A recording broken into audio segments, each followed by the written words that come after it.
Hi guys, welcome back to my channel and on to the next episode of Tales from the Crypt Season 2. Last time we watched episode 4, which was Till Death, and that was easily, like I said at the time, my favourite episode of the season so far.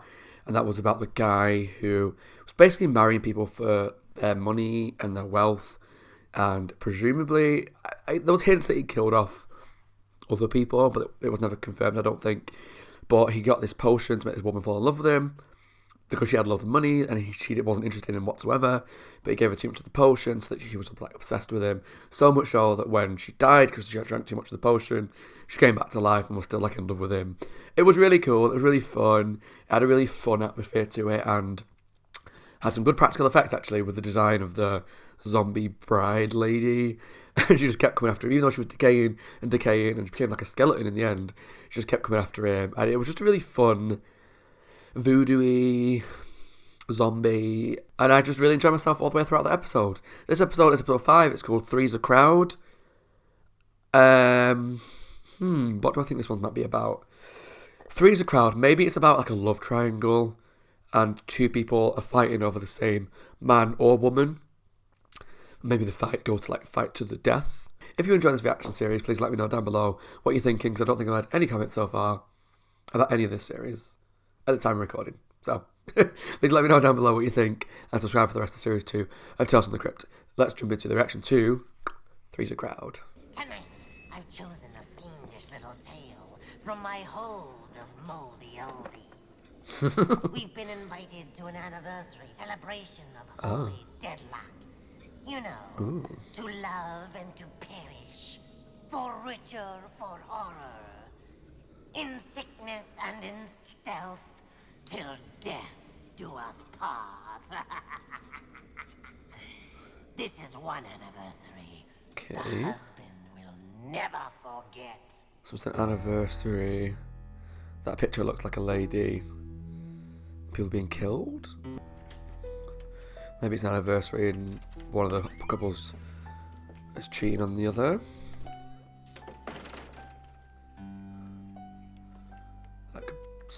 Explain this ominous beginning where he's just sat in the darkness. Where have you been? Shopping, just like I told you.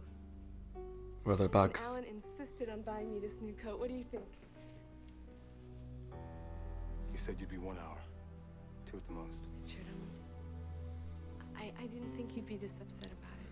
So either she's cheating or he's just very controlling. Don't start, okay? It belittles me. You belittle yourself. Look at this place. It's beautiful. He's rubbing my face in his success. Can't you see that? All I see is an old friend who loves us. And you're doing a good job of ruining it for me. Some really weird things at play here. Like, I don't know. Is she sleeping with him? Is he just really paranoid?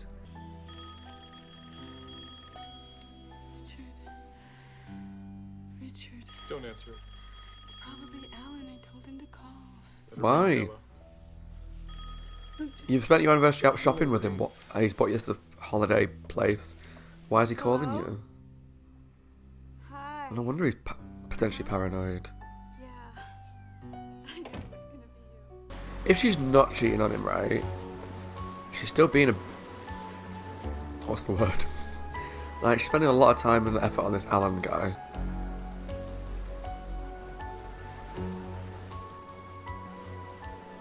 Sorry? How disrespectful is that? But you've got everything a girl could want. Like what? Name 3 things. On second thought, name 1. Try money. That's true, Richard. Recognise him. Very lucky. There's actually been quite a few But you know things. what? I've always regretted never trying harder to steal Della away from you. It looks like you're trying pretty hard. So I'm gonna give you an anniversary you'll never forget. Mi casa es su casa. So unpack, make yourself comfortable. I'm gonna run this down to the cabin. Thanks, Alan. I mean, it's a lovely, lovely place. I'd love to go somewhere like that, but I'm still not sure. I don't know. Gin. Was this before or after we broke up? after. Oh, well, after you married Richard and broke my heart, I would celebrate until graduation. Stop talking about that kind of stuff. That's so disrespectful. I hate this guy. Like, Thanks. it's one of those things where once you got that thought in your head about what might be going on, it's so hard to get it out. But she should know how paranoid he is about the situation. And even if he is being a bit much, out of respect for the person that you're married, stop kissing this other dude, letting him put your hand on you, taking all this stuff off him, letting him ring you and interrupt your sex. All this weird You are a lucky man. stuff. You have a very beautiful wife. I actually don't think they're sleeping together. I don't think. Just the way she's acting, I don't know. Or is she?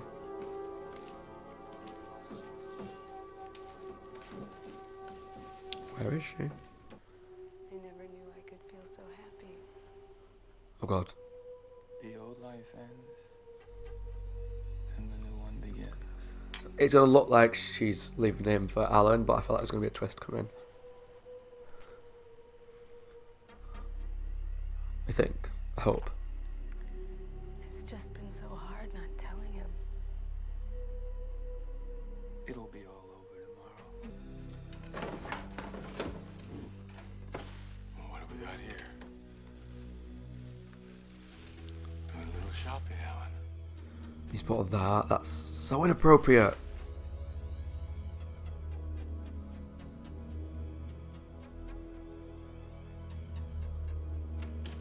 What am I missing? I'm missing something really big again. Richard, you're up. We've been waiting That for guy's you. crazy. I just can't take it anymore. Happy anniversary, baby. Oh, today's the anniversary, right? Okay. Shopping? No, you aren't up yet, so we thought we'd take a walk. Oh, it's so beautiful here, Richard. It's like a dream. Well, the nightmare starts again Monday morning, doesn't it? But you aren't going to be here, are you, baby? Richard, please. Now don't start. Oh god. Not today. Did Della tell you I'm bartending at that dive on Speedway we used to drink at? I thought you were selling insurance. You're kidding, right? I didn't tell him because I know it's only temporary. What does it matter? It's a job, innit? Those temporary She's last all a long over him, time. kissing him, touching him, Snooze, you lose. taking his clothes down, innit? Right, amigo? She's so awful. Look, I'm sorry, Richard. I didn't know. Don't be sorry. It's a job. Just like the one you gave Alvarez. Richard, please don't do this. You promised. No, you promised! Till death do us part. You remember that bit, do you, baby? Do you?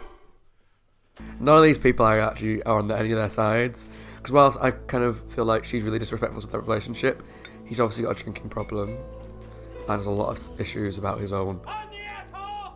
You're the one who's fucking my wife! Obviously really insecure about the money he's bringing in and whatnot. Oh, there you are. Come on, Richard. Della's waiting. We have a surprise. Are those surprises? Where are we going? Don't kill him. I know he's going to kill him. Alan! Obviously their surprise is whatever's been going on all this time. Come here. What the fuck are you doing with that? Oh, thinking about using it. Surprise!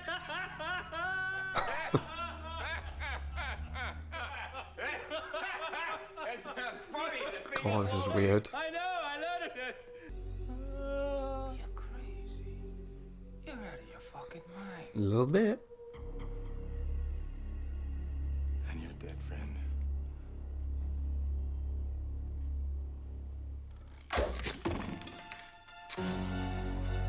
Oh dear. I just can't think of what secret she's keeping. Like, Well, amigo. wow.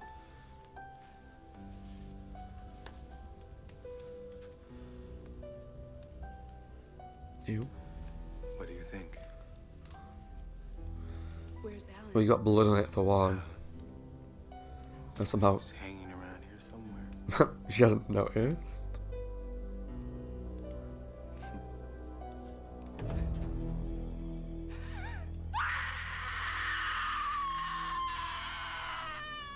Happy anniversary, baby. I want you real bad.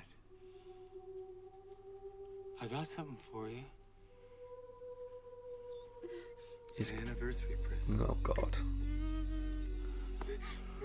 Come on out, see what it is. Tell him what your secret is. I want to know more than he does. It's beautiful. You fucking whore!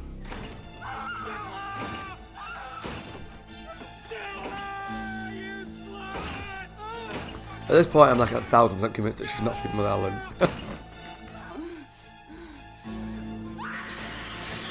Oh, Christ.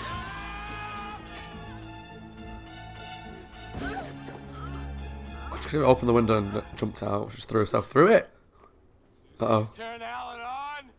Do they, bitch? I don't like this. Let's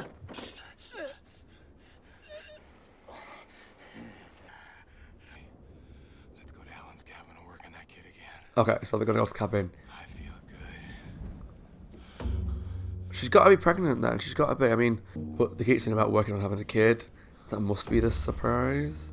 I mean, if it is, I still have questions, but we'll get to that.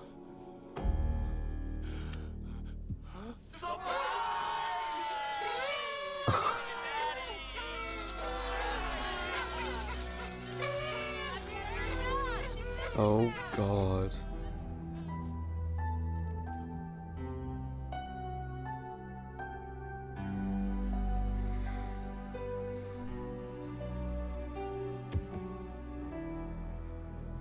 Oh, no. I guess Richard was the guest of horror after all.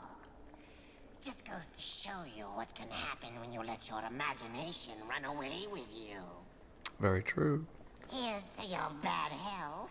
Okay, everybody, that was my reaction to Series 2, Episode 5 of Tales from the Crypt, Freeze a Crowd. As Richard, was his name Richard, got more and more convinced that his wife was sleeping with Alan, I got more and more convinced that he wasn't sleeping with her. Because it was all too obvious. And let's take each character, right? So there's Richard, right? So he's a guy who seemed like he was well off or had a decent job in the past. And for one reason or another, it was never really specified. He got let go because he had an insurance job and he doesn't have that anymore. He's now working at a bar. So he has a drinking problem. The question I had was kind of, was the drinking problem why he lost these jobs? Or did he lose his jobs for other reasons which led him to having a drinking problem? I don't know.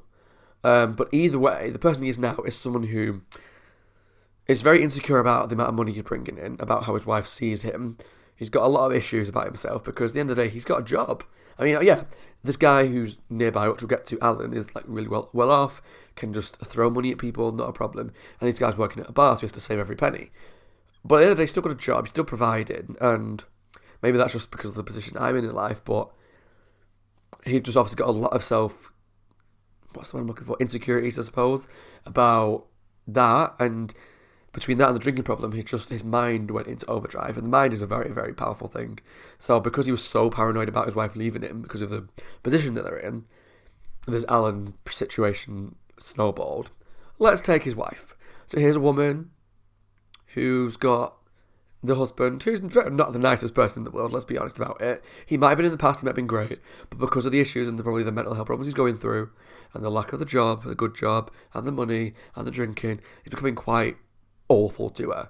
So I can understand that she's not particularly happy. They're struggling to have a baby, and all that stuff, so nothing's going right for them, and that's another reason why he's not happy, because he can't give her a kid. We'll get to it. So that kind of way where Alan comes into the situation. Here's this person that was at the wedding, who was he a best man or something? He's got a really good job, really got a lot of money coming in, well off, and he's spoiling them. So where I get confused between this three people triangle thing, because it wasn't really a love triangle in the end, as much as Alan seemed to think it was. Okay, so this woman finally finds out she's pregnant. Great, awesome. I understand maybe wanting to surprise him with it and doing this whole party. I get that. But sneaking around behind his back, getting close to this Alan person. It's Alan, right? Their relationship with Alan and the wife was weird. Yeah, there was no sexual chemistry there. They were together in the past a long time ago, but she chose Richard and married him. But she was like going off with him, shopping for hours and hours and hours. She was accepting lingerie off him. She was like kissing him on the cheek in front of her husband. She was like letting him touch her on the legs and stuff. And just little things that just felt a bit too inappropriate for me. Like, if this guy is just a mate and helping you with a surprise party, that's great. But A, you shouldn't be acting the way towards him like you are in front of your husband. And B, if your husband is clearly saying you two are, there's something going on between you two, you're doing nothing to kind of ease his mind at all. You're just giving him more fuel for the fire. You're not going up to him and kind of going, look, we're just arranging a surprise on our anniversary. He's taking us away. But there's a surprise. I don't want to spoil it, but there's a surprise for you with that. Or I'll just, look, we're arranging a surprise party. We'll get that surprise. You don't have to tell him that you're pregnant. You just say, look, we're trying to arrange a surprise party for our anniversary in the cabin. Just go along with it, okay? There's little things that you could have told him to ease the situation, but she was just keeping it secret, and kind of giving him fuel for the fire. As much as he was going crazy and paranoid, and a lot of it was in his mind, I would fully agree with that. She also wasn't helping the situation. So I kind of don't blame him for thinking some of the things that he did, because she gave him every reason to distrust her. Every single reason. And so there's no one really here that's not to blame. Even Alan could have gone as his best mate and gone, look, I can see you struggling. Look, your wife's trying to arrange a surprise party for you. Don't tell her I've told you. But look, on this day, we're having a surprise party in this cabin. Again, he didn't have to tell her about the pregnancy. So it's all these things that, like, they could see that he was struggling, he was drinking, he was shouting, he was acting like a dickhead. And they could have stopped the situation from getting really bad. But they didn't. And that's what really annoyed me about the whole situation. I didn't like how he was acting. I didn't like how she was acting. I didn't like how Alan was acting. And it was kind of like a perfect storm, really, and that it led to Alan to obviously Richard's obviously killing Alan and the wife. And it was like obviously a great moment when I knew that she was pregnant at that point, because he kept going on about, let's go and have another try again for the kid. Let's try again for the kid. I did think she was drinking alcohol earlier on the episode, but maybe she wasn't. I must have missed something there.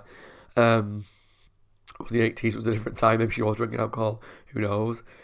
But it was obvious when he got to the cabin with her that maybe there was like a surprise, you're a daddy. I didn't see the party coming. That was a great twist that he dragged her dead body into an anniversary party. That was brilliant. Obviously the surprise party as well. But yeah, it was like a perfect storm of all these things that could have happened to not lead him to killing them. And nobody really used their brain to stop any... Not that they knew he was going to kill them, but you know what I mean? Does that make any sense? I hope I'm not talking rubbish, but I just think they were all terrible people and were not going about the situation the right way.